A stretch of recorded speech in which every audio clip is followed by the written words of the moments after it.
investigaciones. La segunda cosa que quería también comentar es que me pliego también a la afirmación de Carlos Tello, en el sentido de que efectivamente los recursos probablemente en México no son limitados. Pasa que cuando uno siempre habla de derechos humanos, tanto en política pública como en presupuesto, lo primero que te sacan es la carta de los recursos, ¿no? Pero los recursos son limitados y uno pues ya dice, bueno, esa se la voy a ceder y luego vamos a seguir platicando, ¿no? Pero estoy de acuerdo con eso, que en México probablemente los recursos no son limitados, y lo que quiero decir en particular en la parte más técnica, digamos, en materia de perspectiva de derechos humanos, es que eso es precisamente el principio de uso máximo de los recursos disponibles, el mayor uso de los recursos disponibles. Porque muchas veces pensamos cuando usamos este principio, el mayor uso de los recursos disponibles, que se refiere a, bueno, tenemos una bolsa, cómo podemos mejor gastar esa bolsa o cómo podemos mejor dirigirla en materia de derechos humanos y no llevarla a algunos otros lugares. Y efectivamente ese es un uso, pero no es el único uso del principio de máximo uso de recursos disponibles. El máximo uso de recursos disponibles también quiere decir cómo hacemos crecer esa bolsa, ¿no? Que es en buena medida lo que Carlos Tello trabajó en su ponencia. ¿Cómo hacemos para que no dejemos de ser uno de los países que más poco fiscaliza, más poco, qué barbaridad, que menos fiscaliza, uno de los países que menos fiscaliza en América Latina? Bajo esa lógica, por ejemplo, cosas como las notas que salieron la semana pasada en donde se condonan 80,000 millones de pesos a algunas empresas y donde además no nos quieren informar cuáles fueron las empresas a las que se les condonaron esos 80,000 millones de pesos, no solamente es un problema de cinismo frente a un año complicado en materia de presupuestación, es un problema abiertamente de derechos humanos porque se está violentando el principio de máximo uso de recursos disponibles, ¿no? Este es abiertamente un problema de derechos humanos. Ahora sí iría a algunas de las preguntas que me hicieron. Una que me viene muy bien es qué rol juega la corrupción en el cumplimiento de las obligaciones por parte del Estado. Esta pregunta la hace Eric Díaz Mella y me viene muy bien porque quise comenzar por esta porque precisamente tiene que ver con esto del principio de máximo uso de recursos disponibles y de que el mal uso o el mal gasto de esos recursos, en buena medida por corrupción, obviamente genera violaciones a derechos humanos. En este momento estamos trabajando una base de datos, bueno, una investigación en materia de derechos humanos. Lo que les puedo adelantar es que la corrupción impacta muy fuerte en las violaciones en materia de derechos humanos a nivel mundial. Tenemos la base de datos que va de 1996 al 2014 para todo el mundo y otra que va del 2000 al 2014 para México. En los dos casos la relación entre corrupción y violaciones a derechos humanos es muy alta. Y la explicación que nosotros damos de esa relación es precisamente que parte del problema que tenemos con la corrupción no es solamente que le cobren a las personas para, por ejemplo, tener la cita médica, que le cobren a las personas para que el hijo entre a la escuela, que esa es una forma de corrupción, pero que cae en el bolsillo de quien en principio se supone que es la persona que va a ejercer el derecho, sino que también tenemos el problema de que los actos de corrupción hacen que las bolsas presupuestarias sean más pequeñas. Y en la medida que las bolsas presupuestarias son menores, pues el Estado obviamente tiene menos dinero para hacer efectivos sus obligaciones y en consecuencia para que haya un mayor ejercicio de derechos. Entonces ahí tenemos dos vías, dos mecanismos causales para poder explicar por qué la corrupción impacta muy fuerte. Primero el principio de máximo uso de recursos disponibles y luego en consecuencia el ejercicio efectivo de derechos humanos. Otra pregunta está muy escolar, por decirlo así. Me pregunta si dentro de la perspectiva de derechos humanos la identificación de núcleos es acorde a la aportación de Rawls sobre el velo de la ignorancia, dando lugar a la exigencia de garantizar derechos para todos los ciudadanos.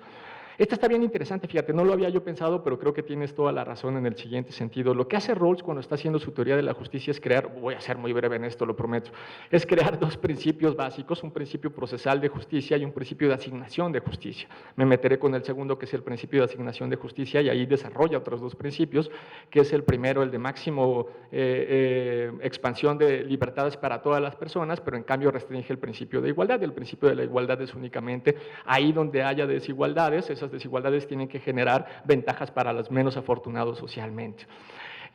Con lo que se olvidó ahí Rawls cuando en la primera parte del principio, el de mayor distribución de libertades, es que precisamente lo que pone ahí son libertades, suponiendo además que las libertades no cuestan, cuando en realidad las libertades sí que cuestan, ¿no? La libertad personal, la integridad personal, la libertad de tránsito, bueno, el derecho a votar y ser votado, por supuesto que cuentan, todas esas cosas necesitan una infraestructura, pero olvidó los derechos económicos y los puso como anexos en el segundo principio. Si lo que nosotros hacemos es identificar los núcleos, y tienes toda la razón y yo no lo había pensado, lo que estamos haciendo es subir de nivel esos derechos económicos y sociales vía la identificación del núcleo de cumplimiento inmediato y ponerlo en el primer criterio de asignación, que va a ser igual para todos. Y eso es relevante, porque es una de las principales críticas que le habían hecho a la teoría de la justicia, que finalmente era bastante desigual cuando trataban de hacer algunas de las aplicaciones. No me meteré mucho más en esto, pero si quieres seguir platicando sobre la teoría de la justicia de Rawls, pues muy bienvenido.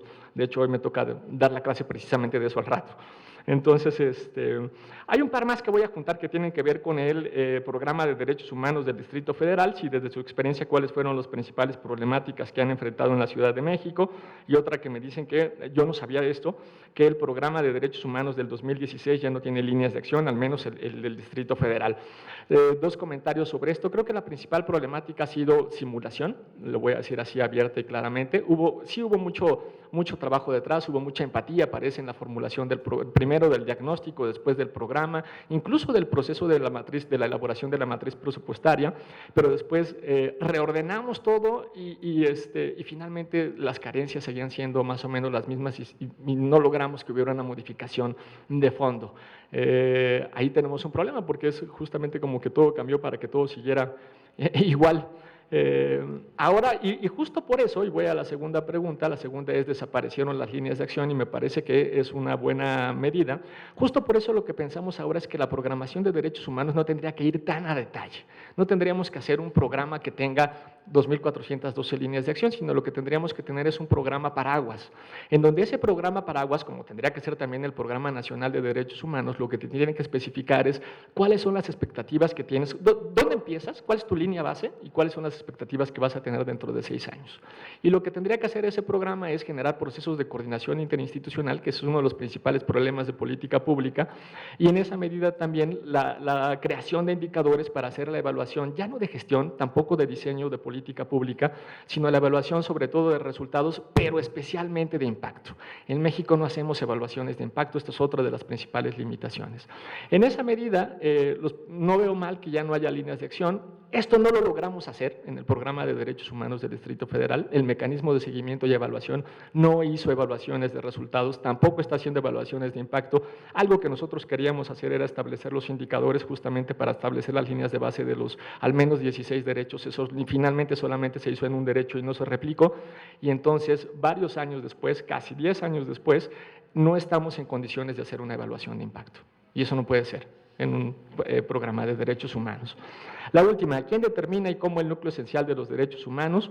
Y si la Secretaría de Hacienda debiera de tener asesores en derechos humanos. No sé si los tiene, eso Mariana seguro la tiene más clara, si tiene asesores en materia de derechos humanos la Secretaría de Hacienda y Créditos Públicos, nos preguntan por acá. No sé si los tienen, sí los debería de tener, y sí tendría que pensar en cómo les van a dar perspectiva de derechos humanos a la elaboración del presupuesto. El núcleo normalmente lo determina las cortes, la Corte Internacional y las cortes locales, pero no me vendría mal ni loco que lo hiciera la Secretaría de Hacienda y Crédito Público, que hiciera un ejercicio con esos asesores que muy pronto parece que va a contratar. No, estoy bromeando. Pero que lo hiciera de forma participativa, y esto es lo más importante, que la identificación de esos núcleos por derecho necesariamente tendrían que elaborarse de forma participativa para que tuvieran un poco más de fuerza y de legitimidad. Gracias. Gracias, Luis Daniel. Alusiones personales, por favor. Nada más, la Secretaría de Hacienda es la cara, evidentemente, en la integración del proyecto de presupuesto. Y en efecto, lleva todo el seguimiento del gasto. Pero lo que sí debe quedar muy claro es que son los ejecutores del gasto, son las diferentes dependencias y entidades quienes elaboran sus anteproyectos, quienes establecen sus metas conforme a sus mandatos y objetivos. Entonces, en realidad nosotros somos expertos, ¿no?, en materia presupuestaria, en normatividad, e integramos las acciones que establecen dependencias y entidades. En todo caso, serán ellos los que necesitan esa asesoría y nosotros integramos sus acciones, ¿no?, conforme a las finanzas públicas disponibles y las entregamos a la consideración de los señores diputados. Bueno, parece que entonces habrá muchas asesoras y asesores de derechos humanos en las diferentes secretarías y dependencias del gobierno federal. Espero que también de los locales. También pasamos ahora con el doctor Tello, que también ha recibido varias preguntas, por favor. Aquí se habla de la representación y la participación en estas tareas, me refiero a las tareas de finanzas públicas, ¿no? Que si deben ser los individuos o las organizaciones. Yo pienso que la participación es múltiple. Es mucho más ordenada si las personas participan a través de sus representantes, si no se convierte en una especie de asambleísmo, y eso no ayuda. Pero el hecho de que participen representantes de organizaciones no cancela la participación individual. Entonces, debe haber un esfuerzo común a mi manera de ver.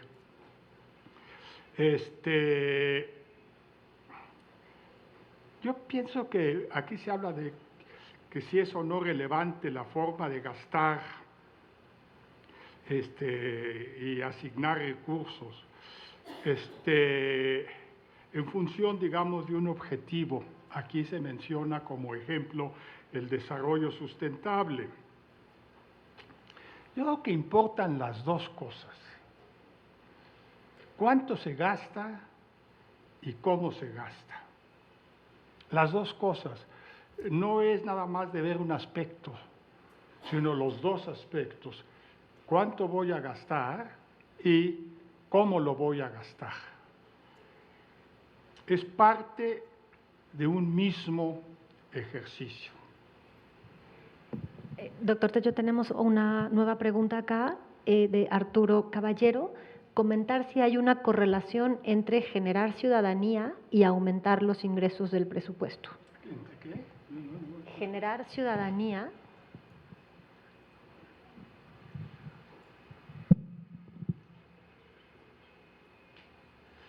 Sí existe una relación entre los ciudadanos y el presupuesto.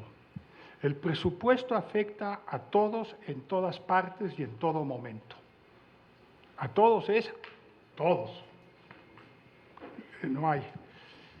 Aquí lo que sorprende por ejemplo, lo que sorprende de la polémica que se está desatando, según nos comentaba la licenciada ahora con la presencia del secretario Mille en el Congreso, lo que es muy lamentable es que hay una especie de resignación, la gente está resignada. Esto es lo que dice el Ejecutivo que debe hacerse, pero quien define formalmente es el legislativo. En el caso particular del gasto, es un decreto, no es ley, es la Cámara de los Diputados. Entonces, son quien decide. Y toca a los ciudadanos, ya sea directamente o a través de sus organizaciones, simple y sencillamente ponerse en contacto con sus diputados. Algunos piensan que es inútil, puede ser, pero puede ser que no. Pero puede ser que no. Entonces, claro que hay una gran relación entre los ciudadanos y el monto de los ingresos y los usos que se hagan de esos ingresos. Existe. Es decir, la elaboración del presupuesto, aunque no parezca así, y a pesar de lo modesta que ha ubicado a la Secretaría de Hacienda la licenciada Arechiga, es una lucha política, despiadada a veces. A ver quién se lleva qué. No está resuelta de antemano. Y entonces cada año hay una lucha por esos recursos. Puede ser más o menos intensa en algunos lugares, en algunas que otras.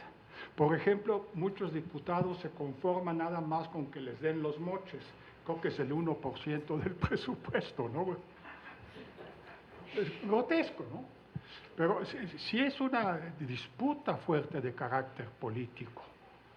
Entonces, hay una muy estrecha correlación entre los ciudadanos, los gastos y el financiamiento de ese gasto. Miren ustedes, solo para terminar y dar un ejemplo. ¿Quién se hubiera imaginado que los que reciben donaciones, estas fundaciones que reciben donaciones, se hubieran organizado de forma tal que parcialmente ya se dio marcha, bueno, se va a dar marcha atrás en lo que estaba dispuesto en materia del monto de las donaciones?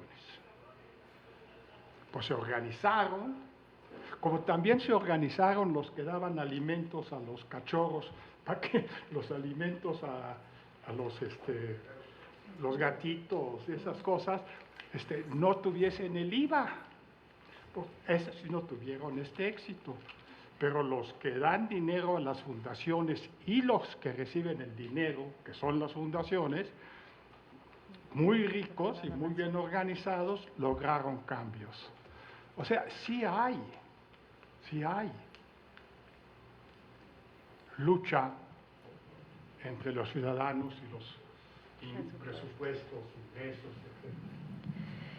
Pues damos un aplauso a la mesa.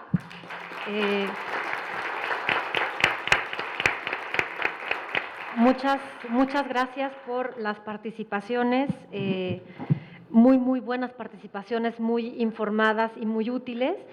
Agradecemos su presencia en esta mesa y, por supuesto, les invitamos a la siguiente mesa, Políticas Públicas con Perspectiva de Derechos Humanos, Programación, Evaluación y Seguimiento. Seguramente estará igualmente buena y será muy productiva. En punto de las 4 de la tarde se reinician las actividades. Muchas